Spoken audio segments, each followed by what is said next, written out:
Olá pessoal, vamos falar sobre línguas. In today's video, we're going to be talking about something that I get a lot of messages about and something that should be of interest to anyone who is or ever has been learning a language. I'm of course referring to being fluent in a language and what exactly that means. But before we get into today's video, if you're not already, check out my Patreon where you can get me a coffee each month and in return get access to exclusive things. Those include knowing what I'm working on next first, further reading and learning based on the research that I put into my videos, and even fun things like postcards directly from me to you. If that sounds interesting to you, head on over to patreon.com/Sashenka. You can also check out the link that is in the description of each one of my videos. But now, on with the video. So in today's video, I really just kind of want to talk about what fluency actually is in languages. This, of course, is in the context of me speaking Portuguese quite fluently as a second language among the other languages that I speak. I've done a video about the languages that I do speak if you want to check that out, and I have done a video about how I became fluent in Portuguese if you want to check that one out. But first, let's get to the questions that I often get about fluency in a language. I get a lot of messages from people who are curious about studying Portuguese and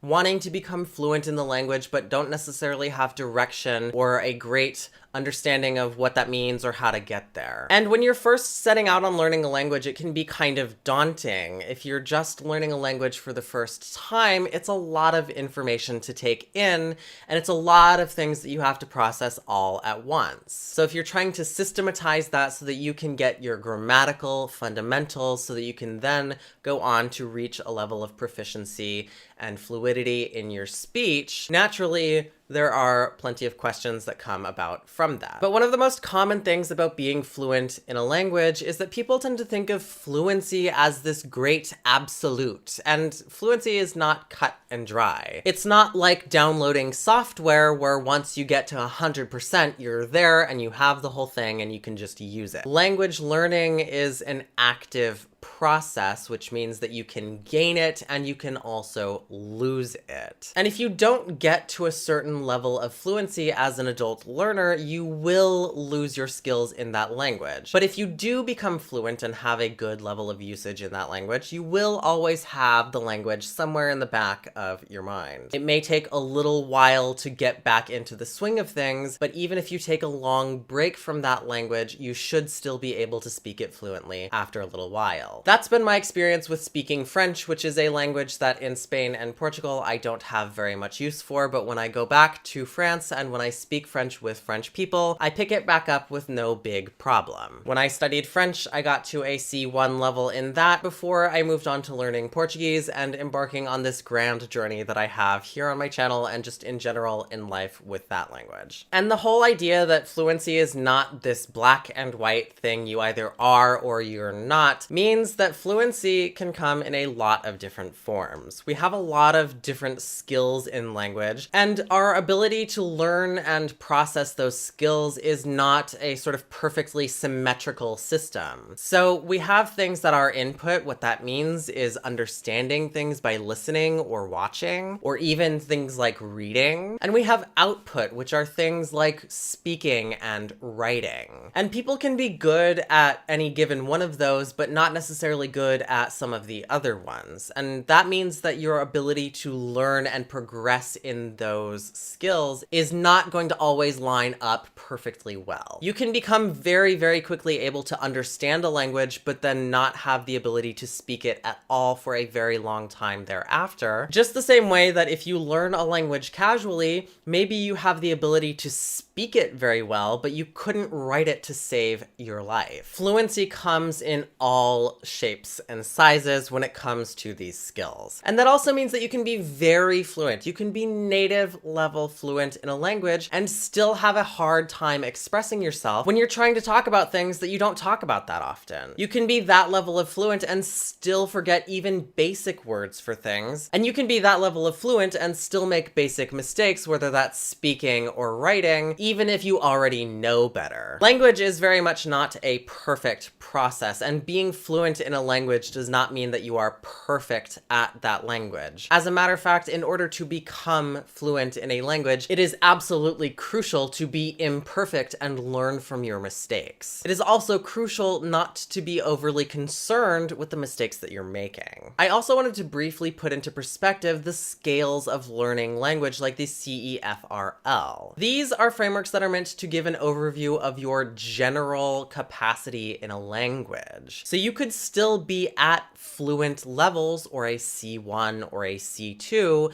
and have difficulty in expressing yourself in certain areas. What those measures really mean is that you have a good grammatical understanding of a language and an intuitive enough feel for the language itself in order to teach yourself how to become expressive in any given thing that you're trying to express with greater and greater levels of nuance. Those frameworks are not measuring your specific ability to talk about any given thing. They're simply measuring your ability to be able to do so. So maybe you're learning a language for work, and so you need to be able to talk about highly technical things. What the CEFRL scale is not doing is measuring your ability to talk about those specific things. It's measuring your ability to talk about things in general in an ever increasingly nuanced capacity with a level of naturality that comes to approximate that of native speakers. So maybe you have tested through a C1 or a C2 level, but that still doesn't preclude you from not having the vocabulary for something, or from still making basic grammatical mistakes here and there when you're speaking, or simply tripping up when you're trying to talk about something. All it means is that you have in the back of your mind somewhere the knowledge or capacity to correct those mistakes or slip-ups. Now, learning a second language, especially as an adult, means that you will have a special relationship with native speakers forever, because there will always be certain quirks or certain patterns to the way that you speak, no matter how fluent you are, that will identify you as a second language speaker of whatever language you're speaking. Those could be things like grammatical quirks, perceived naturality of expression, your accent, or a whole host of other things related to that. And as anybody who has learned a second language to fluency will be able to tell you, native speakers will pick up and pick apart these little quirks in significantly greater detail than they would with their native speaking counterparts. This could mean any host of things, but basically what I'm talking about is that if you've ever been in a situation where there is somebody who is a native speaker but speaks very poorly, but they get a pass from other native speakers, but you are a person who speaks a language fluently, and native speakers take the time to nitpick on little details with you, that is basically why. I find that this is almost a subconscious or unconscious reaction to a non-native person speaking a language. On the other side of that coin, however, there is the phenomenon of native speakers being so fixated on how fluent you've become that they ignore the things that you're trying to communicate with them altogether, and they lavish you with praise like, "I can't believe how good you are at this language," or "I can't believe how good your accent is." Whether they're correcting you or they're trying to compliment you on your language skills, most native speakers mean well and don't necessarily realize that they're avoiding communicating with you. This is something that I have always noticed a lot of with non-native English speakers in the United States, and this is something that I have experienced firsthand in a bunch of different languages, especially Portuguese, but also languages like Russian or French. And on the other hand, when you speak a language as a second language, you will always run into people who speak that language natively and don't expect any foreign person to be able to speak their language, and therefore treat you like you don't have any skills whatsoever in that language. This can manifest itself in a whole bunch of different ways, but this often means that this person will try to explain something very basic and very obvious to you that they think that you didn't know already about their language. As a second language speaker of these languages, you kind of just have to roll with the punches on these things and get used to it in your day-to-day life, because these things will never go away. It may seem that I'm trying to take the wind out of the sails of learning a language and becoming fluent, but in fact, I mean exactly the opposite. Although I think that people should have tempered expectations for becoming fluent in a language, language because it is a long-standing process, I don't think that that should discourage you from learning a language at all. When you learn a language, you become intimately connected with cultures that speak that language, and I would say that my experience with Portuguese is a really great example of that. As you all can obviously tell, I am fluent in Portuguese, but I am more fluent now in 2020 after having spent several years teaching people Portuguese as well as studying Portuguese linguistics than I was in 2016 when I first started making videos about Portuguese on my channel,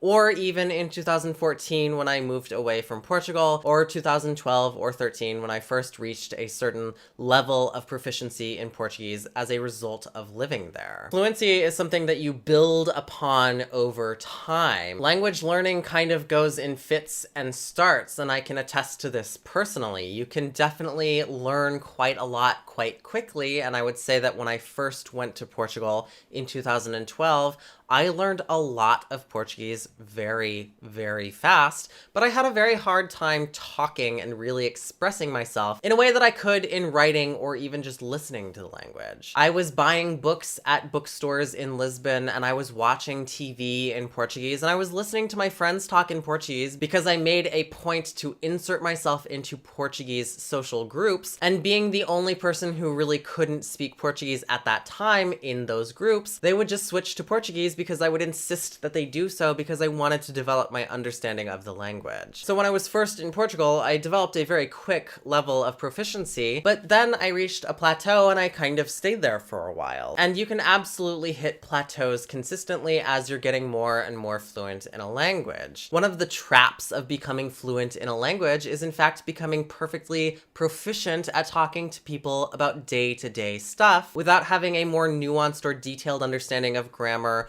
or vocabulary or other things that would allow you to talk in more sophisticated manners about a much wider variety of topics. And I definitely hit that plateau myself at a certain point when I was living there and even when I moved, where I was mostly talking in Portuguese with my social groups, but then I wasn't necessarily always developing a greater or deeper or more meaningful vocabulary or understanding of certain things. In order to do that, you really have to actively engage with material, and my strategy for that was picking topics that I was interested in and finding any kind of media that I could so that I could develop an understanding of that topic in Portuguese. That applies to any topic in Portuguese, and of course, if you want to become fluent in Portuguese, you have to have some level of interest in Portuguese or Brazilian or Angolan or any other culture that speaks Portuguese. The most fundamental aspect of trying to become fluent is, of course, having an interest in the culture that speaks that language, because the point of language is communicating. So my process in becoming more fluent over time with Portuguese was simply that of having an interest in new things constantly. Anytime it dawns on me that I'm using a word in English that I don't necessarily know how to express in Portuguese, at least not directly, I will make a point to go look up that word and then put it into context and talk about that topic with somebody who speaks Portuguese so that I can reinforce that concept in my head. And over the years, I've made a point to expand the things that I'm able to talk about in that kind of a manner. Nowadays, I use exclusively Portuguese dictionaries significantly more than I use any kind of translation dictionary or other translation tool on the internet. I wanted to also talk about some of the more interesting or fun things about learning a language. A lot of the times, learning language can be made more complicated simply because you are trying to learn a language, but you're having interference from other languages that you speak or just your native language in general. And that is especially true of Portuguese and Spanish, so Portuguese speakers tend not to learn very good Spanish because their Spanish just turns into portuñol at some point because of the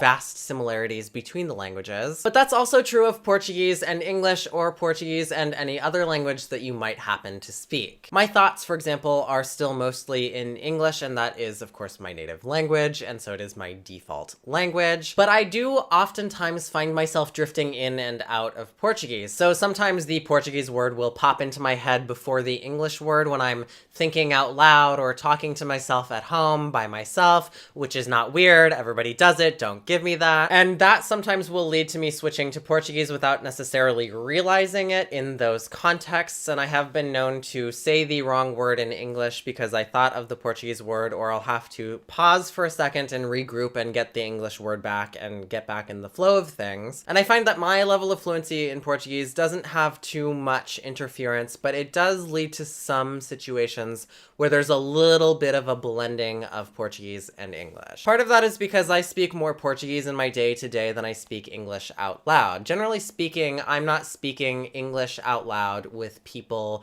on the street or in my social groups, because my social groups here are mostly Brazilian people, as I've mentioned before. And then, of course, in Barcelona, they speak Spanish and Catalan. So my spoken English is reduced to making these videos or talking to friends and family from the United States. But another really interesting aspect of fluency, and something that is not made mention of enough when we're talking about becoming fluent in a language, is in fact the concept of word automation. Take your native language and think about how you talk in your native language and how you can pull a word from absolutely nowhere and just have that word available to you and use it and not even realize that you're using this word that you'd never use or write with or have even seen for a very long time. It's just sort of sitting there in the back of your word library or your word safe or inventory. And when you learn a second language, you will never, ever achieve that same level of word automation.